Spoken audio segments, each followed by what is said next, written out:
आप मुझे छोड़ नहीं सकते, आओ या नहीं आओ, मिलो या नहीं मिलो, तुम्हारी आंखों से मैं ओझल नहीं हो सकता, बोल नहीं सकते आप मुझे, ये मेरी गारंटी है।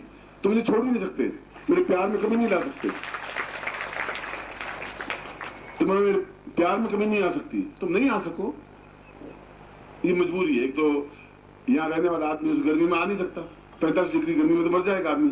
तुम तो यहाँ रहने वाले ठीक हो, वहां आते ही फटफटा करके शाम को वापस बैठते हो, चलो वापस। एक तकलीफ तो वो, दूसरे पैसे की तकलीफ, क्योंकि अभी कोई ऐसी गाड़ी प्लेन बना नहीं फ्री ले जाए, ऐसा बना नहीं। दोनों समस्याएं तुम्हारे बीच में होगी। मगर यहाँ पे बैठे बैठे याद करते होंगे कि गुरुजी मिल जाए एक बार, कैसी पत्रिका पढ़ते हैं, इच्छा होती है जाए मिले, नहीं मिल पाते।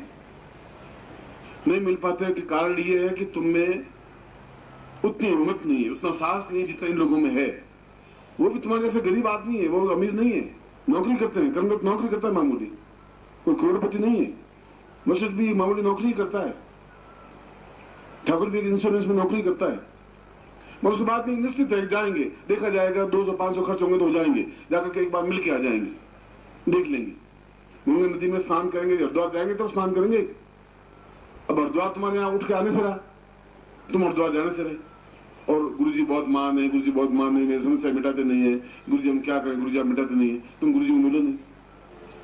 जब गुरुजी के होठों पर तुम्हारा नाम खुदेगा तो तुम सही शिष्य बनोगे। तुम्हारा नाम मुझे याद होना चाहिए, और तुम्हारा कर्मदेव का नाम मुझे क्यों याद है, एक्स का नाम क्यों याद है, जयप्रकाश का नाम क्यों याद है, क्यों मिलते रहते हैं। आपको मिलना पड़ेगा, मिलना चाहिए। और प्रत्येक की धड़कन मेरी धड़कन के साथ जुड़ी रहनी चाहिए, चाहे पुरुष हो, चाहे स्त्री हो, चाहे बालक हो, चाहे बालिका हो, चाहे वृद्धा हो, चाहे कुछ बच्ची हो, कोई हो। एक आत्मा, एक प्राण, एक चिंतन, एक ध्येय, एक लक्ष्य, एक चरणों की सेवा, एक लिपटना और अपने आप में पूर्णता प्राप्त करने की क्रिया होनी चाहिए। फिर तुम खाली नहीं रह सकते। इस हिमाचल में रहकर के गरीबी आ नहीं सकती, संभव नहीं है। जो संपन्न देश है, जहां भगवान शिव ने शादी की है, जहां खुद गौरी, खुद पार्वती जहां विराजमान है, जिसको लक्ष्मी कहा गया है, और उस प्रदेश में रहने वाले हम गरीब हों, इसके कारण के पीछे हमारा भावना और श्रद्धा में न्यूनता के अलावा और कोई कारण नहीं। और आप में श्रद्धा है, भावना है और आस्था मजबूत होनी चाहिए, और ज्यादा होना चाहिए। इसलिए इस बार जो शिविर रखा है, शिव शक्ति शिविर रखा है, खाली शिव जी का ही नहीं रखा, खाली शक्ति का ही नहीं रखा, दोनों मिलकर के ही पूर्णता दे सकते हैं। धन, यश, मान, पद, प्रतिष्ठा, ऐश्वर्य, सुख, सौभाग्य और जो भी इच्छा है। दीक्षा का मतलब है मेरी जो भी इच्छा हो पूरी हो, चाहे बीमारी की इच्छा हो, चाहे बेटे की इच्छा हो, चाहे लड़की की शादी की इच्छा हो, जो कामना जो भी हो। दीक्षा का तात्पर्य ये होता है। और वो अपनी शक्ति को आप में ट्रांसफर करता हुआ, देता हुआ, और शक्ति ट्रांसफर होती है। मैं ये किताब मेरे पास में, ये आपको दी, ये आप होगी, 2 मिनट लगे, दूंगा तो होगा ही होगा। और मैं देने के तैयार हूं, आप लेने के तैयार हैं। जब दूंगा तो आप लेंगे, इसलिए ट्रांसफर होती है। मेरे पास पूंजी है शक्ति की, साधना की, तपस्या की, बहुत झुंझा हूं। पूरी जिंदगी उस हिमालय के पत्थरों पे बिताइए, और वह मैं ट्रांसफर करता हूं, उनका काम हो जाता है। और काम हो गए, नहीं होगा तो पूरे भारतवर्ष से लाखों लोग मुझे याद नहीं करते। फिर कन्याकुमारी में लोग 10,000 फूलों की माला नहीं पहनाते मुझे, मद्रास में नहीं पहनाते, बेंगलोर में नहीं पहनाते, फिर गुजरात में नहीं पहनाते, मध्य भारत में नहीं पहनाते। पूरे भारतवर्ष में जिस गांव में भी जाता हूं, वहां 100 माला तो पहना देंगे लोग। वो सब पागल नहीं, मूर्ख नहीं है, उनके काम होते हैं तब करते हैं।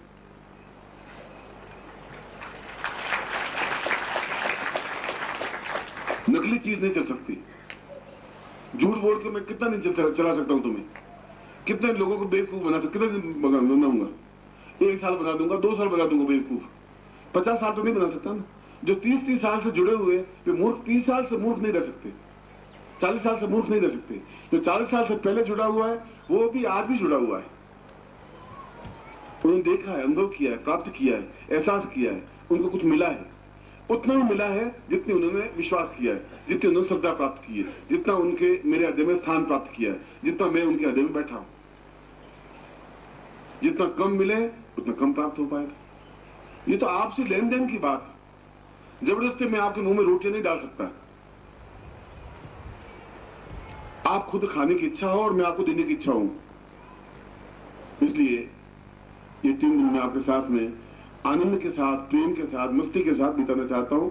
रोते हुए सूरतों के साथ नहीं बिताना चाहता। रोते हुए मुर्दे चेहरे घर में अच्छे लगते हैं, यहाँ मेरे सामने अच्छे नहीं लगते। यहाँ पर मुस्कुराते हुए बैठिए। तकलीफ हो तो आप मुझे बता दीजिए, मैं आपकी तकलीफें ले लूंगा अपने ऊपर। वो आप घबराइए मत। यदि कभी आप एकदम से परीक्षा ही लेना चाहो कि गुरु जी की परीक्षा ले लें, तो कभी कह देना गुरु जी मुझे शिव जी के साक्षात दर्शन करवा दो, आप सबको साक्षात दर्शन करवा दूंगा। ये गारंटी है, चैलेंज है, विश्वास है, पूर्णता है। कभी गुरु जी को परख के तो देखिए। आपको परखना भी नहीं आता, आपको परीक्षा लेना भी नहीं आता, और आप ले भी नहीं सकते। शिष्य परीक्षा लेगा कहां से? उस ऊंचाई पे पहुंच के तो परीक्षा लेगा। दूसरी क्लास पढ़ा हुआ, तीसरी क्लास पढ़ा हुआ एमए की इम्तिहान कैसे लेगा वो? इसलिए मैं कल आपके बीच में आया हूं और 3 दिनों के लिए आया हूं। 3 दिन तो बहुत होते हैं।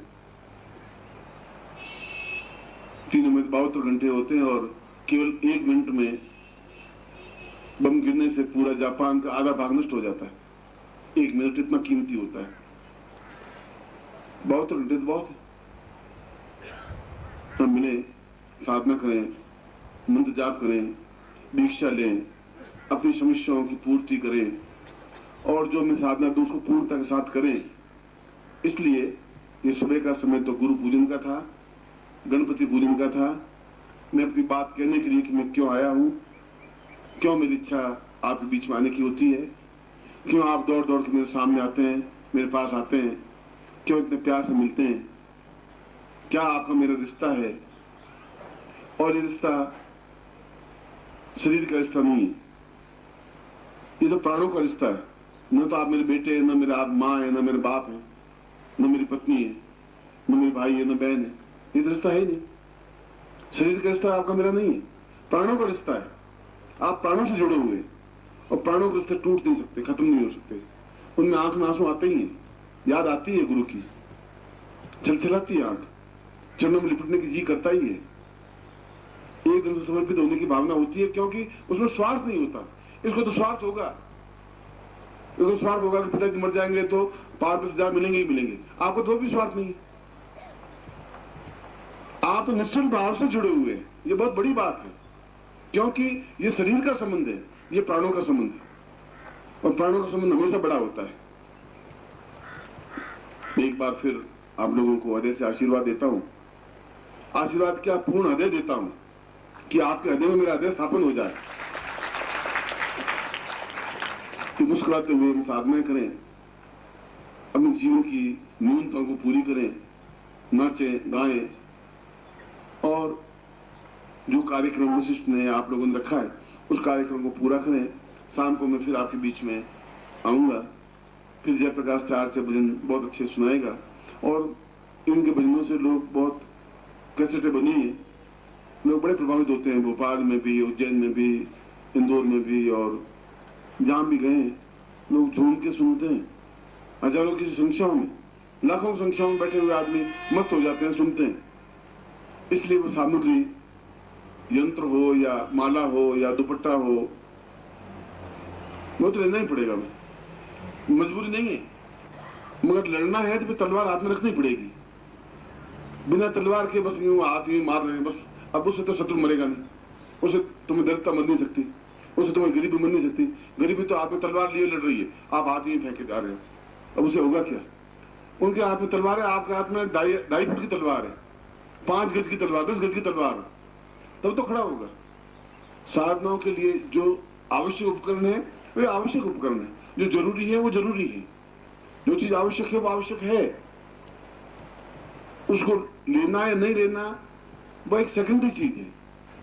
मगर यदि हमें सफलता प्राप्त करनी है तो जीवन का एक लक्ष्य बनाना पड़ेगा, जीवन की एक इच्छा बनानी पड़ेगी, जीवन की एकाग्रता। और मैं अकेला भी नहीं आया, पत्नी को भी लेके आया। तो चलो, शिव और शक्ति का मामला है, खाली शिव जी अकेले बैठ जाएंगे, शक्ति वहां जीवती रहेगी। चलो चले गए महादेव जी उठ करके। मैंने कहा भी नहीं था कि लेके जाऊंगा, जहां भी जाऊंगा साथ लेके जाऊंगा, ये छोड़ के आए। मैं चल तू भी चल, देखा जाएगा, दोनों माँ भी चलते हैं। और महीने 2 महीने रहने के लिए क्या क्या आया हूं मैं। अब जितने आप रखोगे उतने रह लेंगे, बाकी फिर चले जाएंगे। मैं एक बार फिर आपको हृदय से आशीर्वाद देता हूँ। शाम को दीक्षा दूंगा और साथ में स्वीकार करूंगा। अगले साथ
पूजनीय माता जी की जय, पूजनीय माता जी की जय, पूज्य गुरुदेव की जय, पूजनीय माता जी की जय, पूजनीय माता जी की जय, पूज्य गुरुदेव की जय, पूज्य गुरुदेव की जय, पूजनीय माता जी की जय, पूज्य गुरुदेव जी की जय, पूज्य गुरुदेव जी की जय, पूजनीय माता जी की जय, पूजनीय माता जी की जय, पूज्य गुरु महाराज की जय, पूज्य गुरुदेव की जय, पूज्य गुरुदेव की जय, पूज्य गुरुदेव की जय,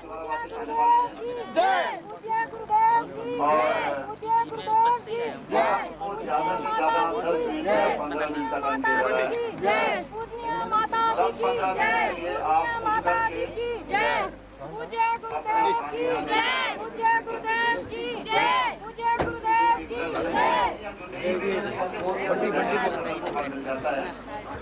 जरूरत है कि आप उसको प्राप्त करें। जैसे आप सूर्य की धूप लेना चाहें और आप इच्छा रखें कि मैं लेना चाहता हूँ, जल्दी से जल्दी वापस आकर के मंत्र जब शुरू करेंगे तो गुरुदेव जी अभी ये बताते हैं कि आज और जो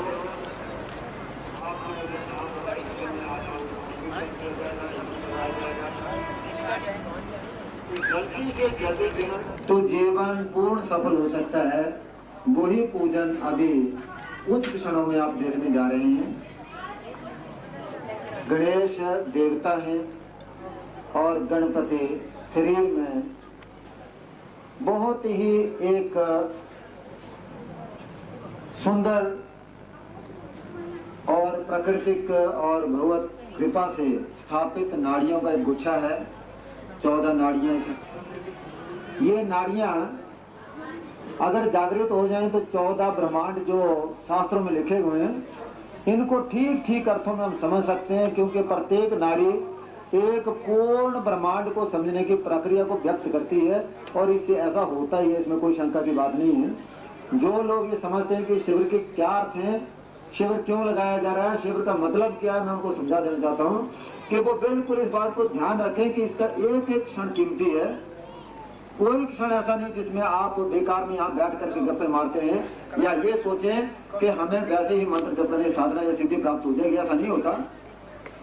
सद्गुरुदेव डॉक्टर नारायण दत्त श्रीमाली जी के दुर्लभ वीडियोस, पुस्तक, पत्रिका एवं साधना की निःशुल्क दीक्षा प्राप्त करने के लिए नीचे लिखे हुए नंबर पर वीरल पटेल जी को व्हाट्सएप पे अपना नाम और अपने शहर का नाम लिखकर भेजें। धन्यवाद।